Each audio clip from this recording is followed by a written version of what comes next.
You're listening to Start Again with Shauna Lee, the place where you will be reminded that it's never too late and you're never too old to do the damn thing. So stick around if you're ready to vibe higher and be inspired to chase your dreams. Well, hello everyone. Welcome back to another episode. I have a new author to introduce you to today. Sarah Armstrong is joining me. She is an executive with Google, but has written a book that is going to be most helpful for us to talk about, The Mom's Guide to a Good Divorce. So, Sarah, thank you for joining me. Thank you so much for having me, Shauna. Great to be here. Absolutely. I love that we were already so much on the same page when we were just chatting before we hit record. I love that the universe brings me people that I'm so aligned with and that I can have such fun conversations with. Great. Looking forward to it. Yeah. Well, so I love to get these conversations started with just a quick little intro, like who are we talking to? Tell us a little bit about yourself. The way I love to frame up that question, though, is how have you embraced this idea of starting again? Great question. I think to starting again for me and my journey was my daughter was 7 years old when I went through a divorce. And I was actually someone who never envisioned this, you never envision it happening to you. And I should start by saying my parents have been married for 55 years, an amazing Impressive. picture of partnership. And Yes. That was obviously the goal. And sometimes though things don't happen as planned. And so Yes. when I went through my divorce at, I think it was age 38, which was 14 years ago now, it was a starting over moment. And I needed to think about what I wanted life to look like for me, for Grace, just overall. And so it was a reset moment. It was a reflective moment. But with that, I think what I did is I set a vision for what I wanted life for the two of us to look like, and then what I wanted my life to look like long term. And I'm happy to report back that, 14 years later, I think both of those things, both how Grace and I lived our life as a new family structure and in very much co-parenting with my ex-husband to raise Grace, and then my own life from a career standpoint and friendships and family and the life I built. Beyond that, I'm so happy right now in my life. And I think it's partly because of the approach and the intent of how I went into the process of getting divorced. Yeah. And then kind of the steps I took throughout the divorce. And then, the years following, how I decided to live my life. And so it's interesting, Shauna, I've had one person recently that said, I've made divorce look too good. I've been accused of the same thing. Yes. And I said, wow, I'm just trying to be happy. Yeah. I'm just trying to be happy. So I think that's, it's been an interesting journey. Yeah, it is. It is. And I think, at least for my sake, my journey has not ended up where I intended for it to go at all. And yet so much of what you said had intention at the core of it. And this is always what I say, intention is everything. How we do one thing is how we do everything. But I think setting the intention to be happy and let your life be the way you want it to be on purpose is so powerful. So I love that your story is really kind of resonating with that as well. So tell us a little bit about your book. Yeah, well, it's interesting. And actually, I like to start by saying, just for the record, I'm not an advocate for divorce. In an ideal world, couples that get married stay happily married for the long term. I truly hope that that's the case. Yeah. Unfortunately, these days that's not always the case, and it's more common than ever. And I like to reflect on the fact that no one gets married to get divorced. Right? Very true. And no one gets divorced generally for positive reasons. There's usually a trigger or something that has caused that decision to go down that path. Generally not good. It's not good. Yes. Usually there's something that, I don't think this is what I want in my life. But I think the thing that's most important and why I wrote this book is children do not get to make the decision that their parents are going to go through this process, but their lives, Shauna, are the most significantly impacted by this decision. 100%. And so with my journey on this, we came to the realization that we were going to go through a divorce. Grace was 7 years old. And I had, in fairness, as happily married as my parents were, I had watched some very ugly divorces growing up of my family friends, friends of my parents.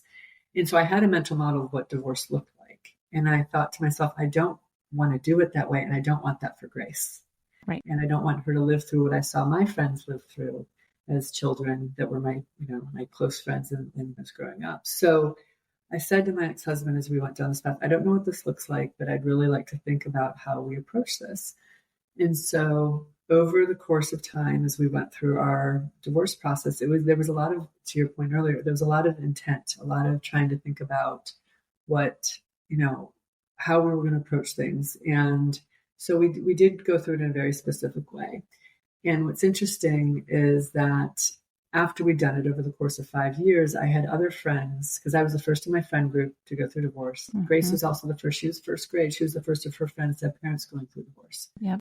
So over the course of about 5 years, I had different friends that would come to me and say, would you help me think through this? I've come to the realization I need to go down this path, and I've watched you, and I'd like to model what you've done, and you've done it so well. And so I say in a strange way, I became the poster child for a good divorce, Yeah. And so I would sit down with them over glasses of wine in my living room, and we'd talk through things. And at the end of each of their respective journeys, these are 4 of my very close friends, they'd say, you really need to write this stuff down.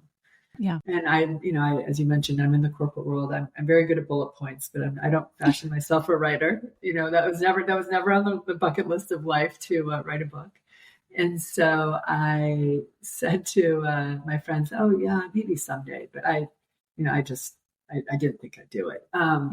But I was at a business dinner in Mexico City with a group of colleagues, and a good friend and colleague turned to me and he said, "Sarah, you're so happy." And I said, "Oh, I'm really happy." He said, "But you're divorced." Mm-hmm. And I said, "Selma, getting divorced is not a death sentence." No. I said, "Yeah, I'm happy. Grace is happy. My ex-husband's happy." I'm like, we're all happy. And yes, we've gone through a divorce. And I mentioned to him that a number of my friends had been encouraging me to write a book. And so he said, you should really do that. And so I got on the plane the next morning, and I was on Delta, and I opened my personal laptop and I wrote one line that said, "This book is written by a girl who never ever thought she would get a divorce, who got a divorce, and what she learned along the way." And then I wrote, amazing opening. Yeah, it was just, that was the thought. That was just the thought that came to me. And it literally is the first page of my book, just that statement by itself. And then I wrote about 90% of it I traveled internationally for my job. So I would, instead of, I joke that as everyone else was watching movies or reading books, I was after I'd finished my work on my flight, I would open my personal laptop and, type away. So over the course of about a year, I wrote a large portion of the book. And then I got really busy at work and I didn't touch this file for about 9 months. Yeah. And I was on a flight to California and I opened the file and I literally talked to my laptop. I said, "Are you going to be a file on my laptop, or am I going to do something with you?" Yep. And I thought, you know what? There's so much here that I want to share with the world, because I don't think there's enough discussion in society about the concept of a good divorce. So I gave myself a goal of getting it published, and I decided to self-publish. So I did that. Now, what's interesting, Shauna, is the term good divorce came from Grace, my daughter. Oh. And so... out of the mouth of babes, I tell you. Yeah, I tell you. And she was 8. It was a year after our divorce. And we're standing in a CVS at the checkout counter. And there's a celebrity couple on the front of People magazine. And they're getting a divorce. And she says to me, "Mommy, is that a good divorce or a bad divorce?" Mm-hmm.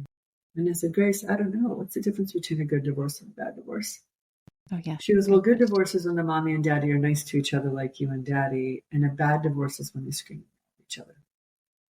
Yeah. And I looked at her and I said, "It's hard to tell from a magazine cover what's going on there." It is. but Shauna, as I walked out of the CVS that day, I thought, you know what, whatever my ex-husband and I were doing in terms of co-parenting Grace, that she could, a year after we have literally changed her life in so many ways, that she could say we had a good divorce.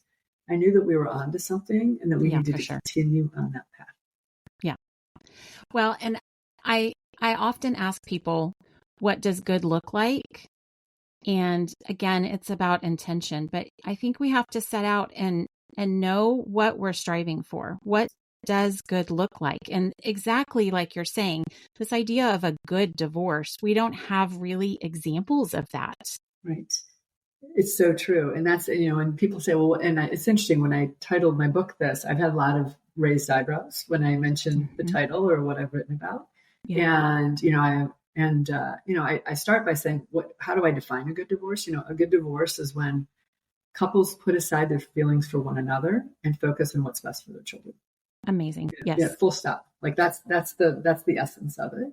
Yep. But then, Sean, as you think about it, when a couple goes through a divorce and children involved, the stakes are high. Mm-hmm. Yes, they are. We owe it to our children that they're not collateral damage due to this divorce. And, even though I say, couples have decided they don't want to be married to one another, they don't want to live in the same house as one another.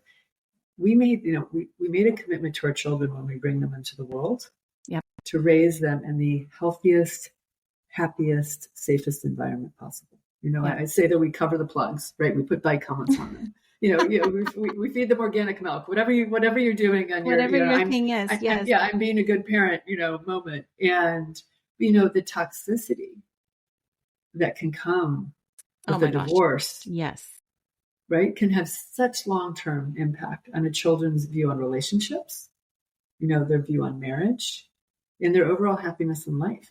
And, I think if we're not intentional, if we don't take co-parenting with that other spouse seriously, with the intent of having a good divorce, then what we're ultimately doing is potentially leaving our children in that toxic environment, not just for the months of the divorce, but for potentially years. Well, it gives them the example to build their life on. So this is what I had to realize. I've written a similar book. Mine was a little different focus, but it was all on how to rebuild your life after divorce so that the mom can be the happiest version of herself, because she is doing this very important work to raise children. And so a lot of the reasons people leave marriages is because they're setting an example they don't want their children to replicate. Mm-hmm. But I think the divorce years and what comes after that is equally important. And a lot of people are not focused on that, and they get caught in the emotional whirlwind of everything that is included with getting a divorce that sometimes they can't see past that. Absolutely. And I think what you said is really important, because when you get caught in that emotional cycle of negativity that can come, and I generally say that when you go through divorce, you're going to have buttons that can be pushed that will take you right back to that spot, or right back to that moment, or a decade later, or remind, exactly, or remind you why you're not married to that person. So those all exist. Yes. I think the most important point for all of us to think about, and by the way, this is for both either side of the equation, both parents, but I'll speak to the mom side for this part, is I think we need to build a compartmentalization muscle if we don't have one. And what I mean by that, and I talk about that in my book, is that those buttons will be pushed, no question. But when those buttons are pushed, what do you do about it? How do you react? And I joke that I do Pilates. You want to have like a strong core muscle, but this compartmentalization muscle takes, you need to strengthen it and practice it and build it. And what it means is, if your button is pushed in that moment and your children are in earshot or in view of the situation, do you react and let that button be pushed and show the reaction that the button that's been pushed would generally cause? Or do you take a moment, take a deep breath and say, now is not the time for me to react to that. I'm going to let it roll off my back. I'm going to take the high road. There's lots of ways to think about it, but I'm not going to let this moment be a moment that is a reminder to our children that we're in this divorce situation, that, it's all of those conscious thoughts that you have to have. And it's, by the way, I'm not saying to suppress emotions and never express them, because that's not healthy either. Oh yeah. That just blows up in your face in another way. Exactly. That's going to come out in many other ways. Yes. But what I would say is, go talk to your therapist, go talk to a family member, go talk to a friend, go take a long walk. Choose your moment. Exactly. And then express emotion, express the frustration, say why that moment was so, frustrating to you or set you off, but not when your children are there, because those moments, they're watching everything. Yeah. They're watching every moment. So I know your daughter is older now. I've had 3 divorces. My 2 older girls, 30 and 28 now. So we've done all the years of parenting, except for all the adult years that are to come. Yes. But there were so many moments when they were watching my response to things that only now for them are kind of coming to the surface, where our children learn more by observing than they ever do based on what we tell them. And so they've been able to kind of witness my resilience or my strength or my self-control or whatever lack thereof I had as well. So just to be clear, I'm not a perfect person. No, none of us, by the way. So they got lots of examples of how not to do things as well as how to do things. And I think that is so powerful for our kids to be able to see things done well and us not react in the moment. Yeah, absolutely. And I think the thing is, to your point, there's going to be times when we do it well. There's going to be times when we don't. And in those moments, though, the important thing is to acknowledge, you know what, I didn't handle that well. And to say to your children, yes, Mom didn't really handle that well. And next time I'm going to either do better or I'm not going to. So almost acknowledge it and own it, yes, and then move on. But I think the thing is for your children to know you recognize, and I have a saying I've said to Grace over the years, like, Mom's doing the best I can. Yes. Right. Some days I do things well and some days not so much, but I'm doing the best I can. And it's one of my kind of mantras of, we're all doing the best we can. We're all works in progress in life. We're not going to be perfect. But we try, but we're trying. We're trying to do the right thing for them in those moments. For sure. Yeah. And I think for me, when I've struggled, when I can come back to what is best for my kids has been the best way for me to frame any decision or any response. In my kids' best interest, how should I respond to this situation? And that has been the best kind of guiding light for me personally. Yeah, absolutely. And and we had a moment early on in our divorce process where it still sticks with me to this day. We were meeting with a child specialist prior to telling Grace we were going to go through divorce to help us think about how to tell her and, just the whole process. So we sat down with him and he looks at me and he says, "Do you travel?" And I said, "Yeah, I travel professionally, or I travel internationally for my job." And he looks at my ex-husband and says, "Do you travel?" And he says, "Yeah, I travel domestically." He said, "Well, Grace is about to become a professional traveler. She's going to travel every week for the next 11 years until she goes off to college." Yep. And I, honestly, Sean, I burst into tears. Yep. And he said, because she's going to have to pack a bag every week. Every week. And I just burst into tears and I said, "That's not what I want for her. This is not what I want for her. This is not what I want for her life." And so we walked out of that session and I said to my ex-husband, I said, "I don't know what this looks like. I really don't, but I want to figure out how to minimize Grace feeling like she's a professional traveler." Yep. And so now some of the things, Sean, I'll share they have socioeconomic considerations and logistics considerations, I realize, but what we try to do is just have all the basics at both homes. Yep. Just like the socks and the underwear and, the basics. So that Listen, when Grace... that is such an important topic. I don't even know that I've ever talked about this, but I know that it's been a topic amongst my friends a lot. Just the basics is so important that I've seen a lot of parents get, and I know I'm cutting you off, but I think this is important for us to talk about. Absolutely. So many parents get caught up in who paid for what and I said, I don't care if you have to pay for both sets of deodorant and shampoo. Your kid needs both at both places. Absolutely. And they don't need to pack up basic necessities every few days or every week. Absolutely. And I feel so agreed. I feel so strongly about it. Also because they don't need to be, so Grace was in first grade. She didn't need to be the one kid in the carpool line with an extra bag.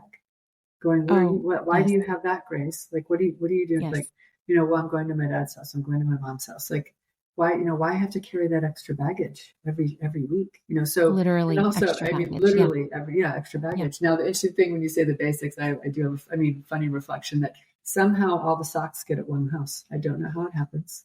Oh, they would migrate, Everything migrates from one to the other. I'm like, why are all your t-shirts over there? Yeah. And then we have none here. Like, you're coming back in a t-shirt. What is happening? Exactly. I don't know what else happens, but all the socks. So I would have, this is what's interesting is I would have what we would call rebalancing days. I would text my ex-husband. I say, "Hey, things are out of balance." I love that title. Yeah. And so That's they so would, good.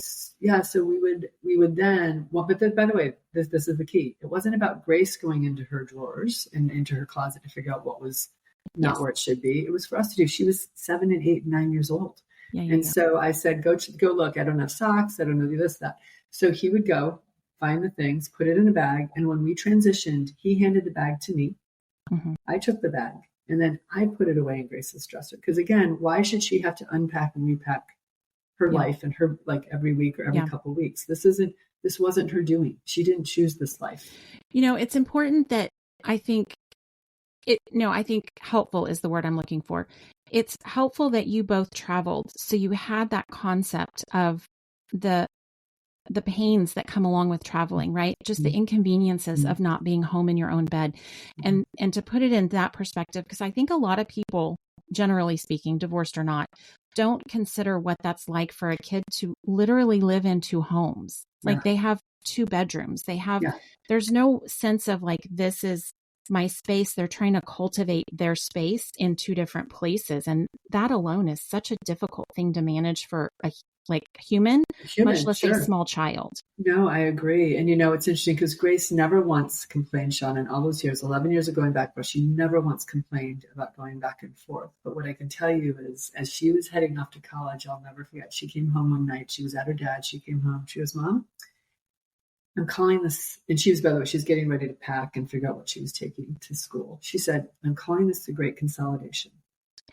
Oh, wow. And I go, so tell me more. And she said, when I head off to college, it'll be the first time in 11 years where all my stuff is in one place. That is so amazing that she recognized that. But talk about turning a big bittersweet moment into this really positive thing. Yeah. And that's what, and I said to her, I go, Grace, I said, first of all, I'm so happy that you're going to have all your stuff in one place. You so deserve that. It hit me though. I said, but you've never once complained to Mom and Dad about the fact that you didn't have all of your stuff in one place. And I thank you for that, but I'm really happy that moving forward, you get that, Aww. And so it was a moment. It was a moment. For sure. The great consolidation. Great. The great consolidation. And then the only other thing I'd say on this topic is there are going to be those special items that you're not going to be able to have in both homes. Yep. And when those things aren't in the place they're meant to be, because it's going to happen. Grace said one day she came down the stairs. She goes, Mom, it's dress up day at school. My dress shoes are at Dad's. Now, my ex-husband lived 10 minutes away. So we were literally just like, I had timed it just perfectly to get out the door, to get to carpool, to get to work, and I took a deep breath. I said, well, let's go to Dad's house, And so I'm going to be late today. We're going to be late today. But you know what? Instead of saying, well, Grace, why didn't you remember it was dress up day? You should have had your dress up shoes here. It's like, it's not her fault. Yeah. That her one pair of dress up shoes is at her dad's house because that's the last time she wore them. Oh, man. So I cannot tell you how many times one of us has had to deliver the lovey, whatever, for whatever child. Like it just, there you go. Here it is. Like you just, Totally. Yes. So all of those, but those are moments. Those are the moments where I go, it goes back to that bit of that compartmentalization muscle. It goes back to just taking some deep breaths in the moment. Oh, yeah. Or lots of them. Yes. Lots of them. Right. And saying, okay, not their fault. Yeah. They didn't create the situation. You created the situation. Yeah. How do you help them through it so that they don't feel the constant reminder that their life isn't like every other kid's? Yeah. And that they're a child of divorce. Yeah. I love that. Well, okay. So let's talk a little bit about this journey of yours to become an author, which you didn't set out to be. What do you think surprised you most about that journey to author? Oh gosh, so many surprises. First of all, I'm a very private person. And so the fact that I've actually written a book on my divorce is a bit of its own surprise. I think the other thing for me is just, and by the way, I do this to give back. This is I joke that I didn't do this to make money. This is about giving back to women and families that are going through this really challenging time in life. So I think for me, whether it's a surprise or not, it's just the fulfillment I get from helping people through this moment is beyond anything I could have imagined. And I had literally right after I'd launched the book, it's been out since 2016, but right after I launched the book, I had a woman stop me in the grocery store in the produce section. And she said to me, "Are you Sarah Armstrong, the author?" I had to kind of stop, and I said, I actually, I am, yes. And she said, "Well, I was at your book launch at Barnes and Noble, and I'm going through divorce." And I always say, Shauna, it's always, and she says, "And I'm reading your book," and it's always bittersweet because I'm always sorry to hear someone's going through divorce, but oh my gosh, good to hear that you have my book. But she said, "I want to thank you for writing this book because I carry it with me everywhere and it keeps me calm." Oh my gosh. That's amazing. Yeah. And I said to her, and so she goes, "Thank you." And then I go, "Well, thank you for sharing that with me." She walked away, Shauna. I stood in the middle of the produce section with my cart, and I watched her walk away. And I thought, that is why I've written this book, to help someone I've never met before, who's going through one of the most challenging times in their life. It's so hard. Yes. Right. But I'm helping to keep that book is helping to keep her calm. And I said, for me, that's the best gift that could be given to me. And I'm honestly, that one person is worth, all the effort of having written the book and knowing that helps one person. So I guess for me, the journey and the surprise and the fulfillment is what has been so amazing. And I just, I know that I call it my book journey. And there are surprises and moments every day that come out from people sharing. I mean, I literally almost on a daily basis, sadly, someone says to me, "I've given your book to someone, someone in my circle of life." And I just I'm like, well, hopefully it helps. And, I had a young gal actually recently wanted to network with me within the company I work for. And before we started, she said, "I want you to know I'm reading your book." And I said, "Oh," and again, sorry to hear going through that. She goes, "Well, I sent it to my friend's house and I sit in her car and I read it because I can't have it on the Amazon account." Mm-hmm. Yeah. This is not at all what we're talking about today, but I had a moment when I was reading a book on domestic abuse because I was in an abusive relationship. And I sat in the library to read this book on my lunch break because I couldn't have anybody know what I was reading. Yeah. Books change lives. They do.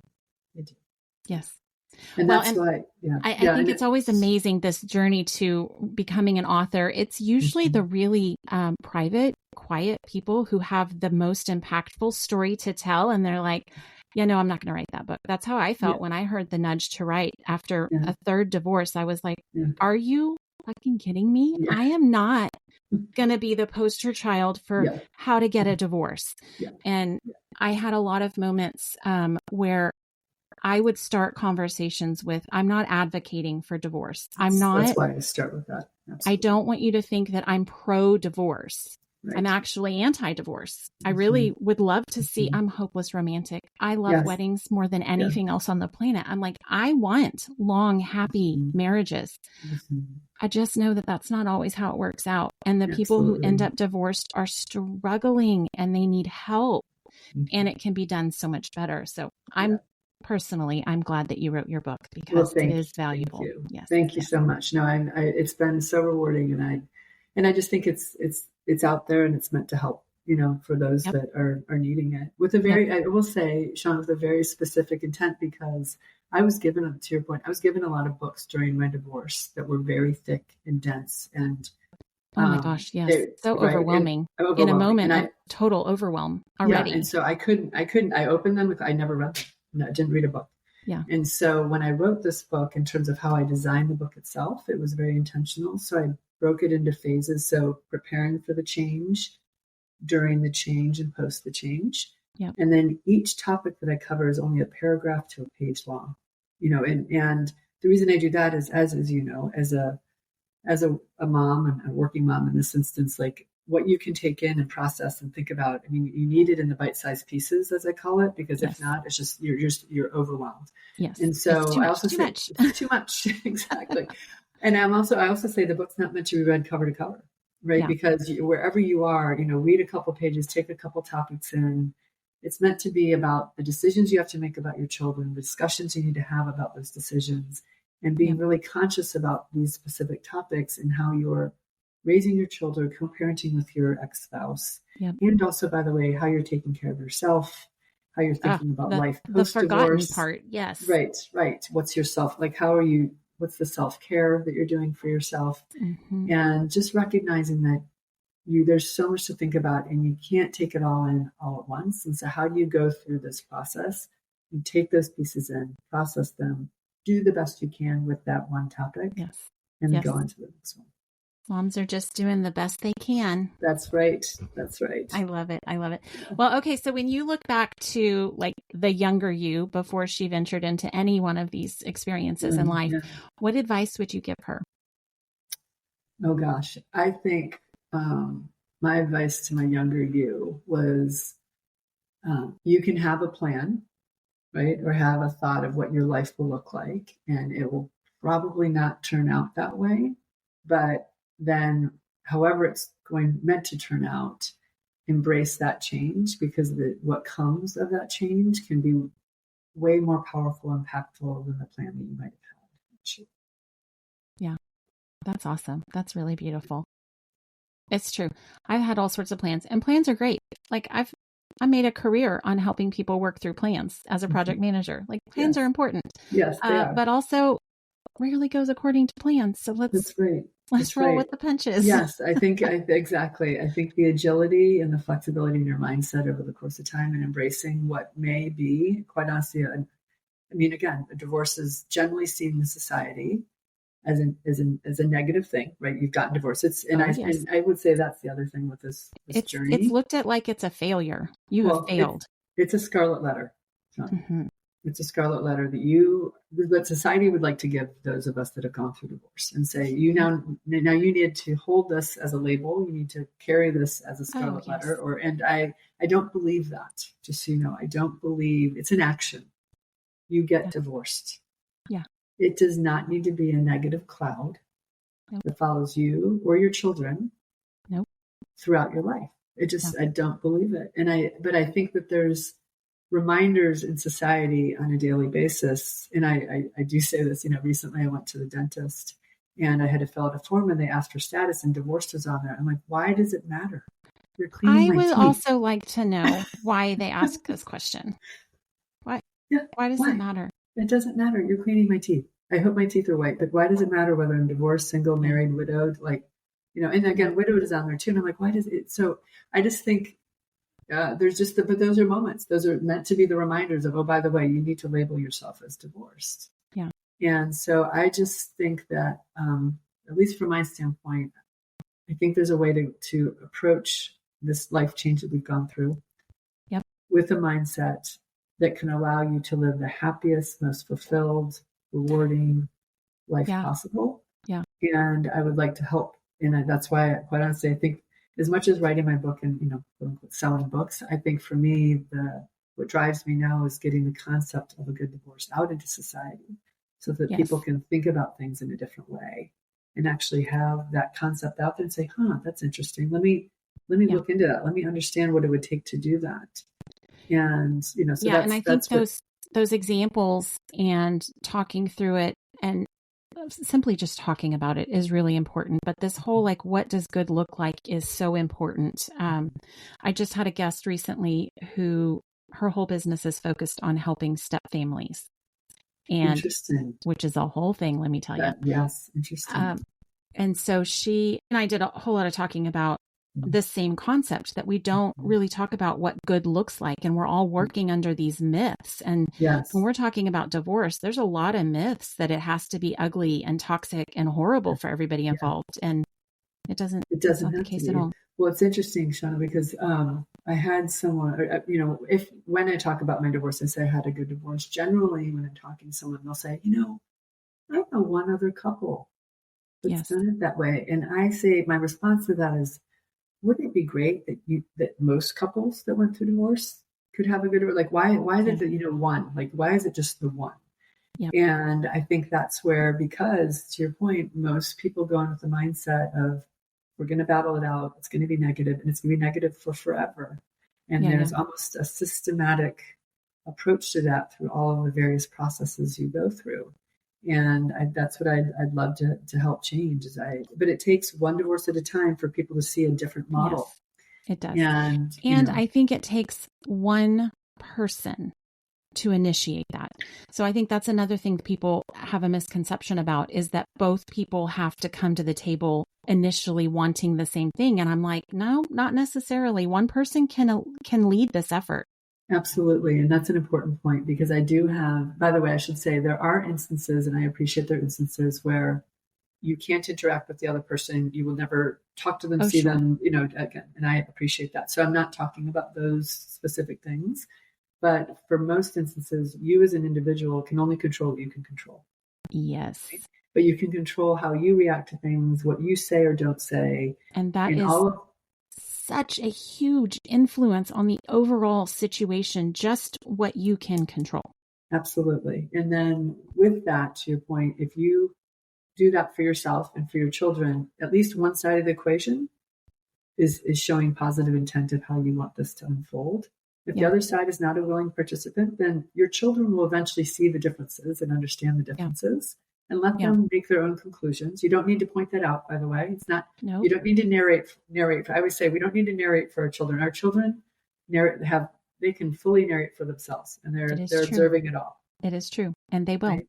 They will. Mm-hmm. And they'll have reflections over the course of time that are going to surprise you, because they will have connected more dots than you think. And you realize, yes. So that's why I think it's not for us to narrate for them. And I think just focusing on what you can influence and what you have within your control to stay on the positive side of the intent of this process, of your actions, of your reactions, of those decisions, all of those then stack up into leading you down a path where you have a better chance than not.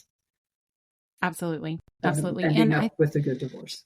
And honestly, even the most toxic person, like if all they're met with is kindness and non-reactions and neutral, like it takes the wind out of their sails. So it is such an influential direction for the whole situation. And I always call it a working relationship. Like you're not married anymore, but you have a working relationship for the length of time that you are still raising children. So your control is, I always say, you got to stay in your own lane, right? You can only control what's in your lane in your car. Like he's doing his, you do yours. Yeah. But the amount of influence that is there is, I think, what most people lose sight of. And it's quite a lot. Absolutely. Absolutely. Well, so when you look forward to what you do next and what comes next in your life, what do you now believe is possible? Oh, gosh. Well, first of all, I actually think I have a strong belief anything's possible if you set your mind to it. And I also kind of put a mantra out for myself that life is meant to be an exceptional journey. Oh, I like that. And that's so a good one. Exceptional journey. Yeah. And so that's what I've kind of tried to live in my life. And I think as I look ahead, I'm so excited about the years ahead. There's more in terms of hopefully helping society, both with this book. And as I mentioned to you before, I'm in the process of publishing my second book called The Art of the Juggling Act, which is a bite-sized guide for working parents. So good. Yes. And I think, I look at what's happened in society over the years and all the pressures of being a working parent and what we're meant to be doing as parents and meant to be doing in the workplace and all those things. So it's actually structured in a similar way to my divorce book in terms of bite-sized pieces of guidance. But so smart. I think, so for me, I think as I look ahead, both from a professional and personal standpoint, I'm just excited about this next phase of life. I am an empty nester. Grace is now 21. She's a junior in college. So she's often, her wings are flying, as I like to say. And, I'm proud of who she is as a person and what she's doing in life. And so now I'm embracing this kind of next phase of life and looking forward to it. Well, so fun. Well, okay. So my last question for you is, how can people find you so they know when this next book comes out? Oh, great. So my website is probably the best way to connect with me. It's www.gooddivorce.guide. And my email's on there and details about the book is on there. The book itself, by the way, is available in paperback, ebook, iBook, Kindle, as well as I went into the studio and did an Audible version. So, and to your point earlier about not wanting people to see or understand what you might be wanting to take in, I feel like that gives the flexibility that if you want to go out on a walk and just listen to a couple of bite-sized pieces and then reflect on them, you can do that. The audiobooks are a great way to privately consume the information. Absolutely. Yes. Absolutely. It can I did be the same thing. I recorded the audiobook and I was so done reading my own words by this point. I did not want to record an audiobook. And yet there was a moment where I was recording with, I was doing it remotely because this was during COVID. And the producer, I broke down in total tears. And I was like, I don't even know where this came from, but it was just like touching on those moments that I talk about in this book. And that's some of that stuff's still raw. It's still there. Yeah, no, I think it's both cathartic and therapeutic, but it is also a very hard thing to sit and read your own words and have it all come out. But I do think there's something about an audiobook for those that are going through these types of phases very in life. Private matters. Yes. It is really helpful. And that's ultimately why I did it as well. But very good. Okay. So I will be sure to include all of those links in the show notes so everyone can pop over there and find you and be the first to know when your new book comes out. Maybe you'll come back and talk to us then. I would love to. Amazing. Thank you for the invitation. Well, I have really enjoyed this conversation, and I know that it will be most helpful for the listeners. So thank you for being here. Well, thank you so much for having me, Sean. I really enjoyed it as well. Hey, one last thing before you go. Don't forget to grab your free guide to get your next chapter started today. Let's make this pipe dream of yours this year's reality. Pop on over to shaunalee.com/startagain to grab your free guide.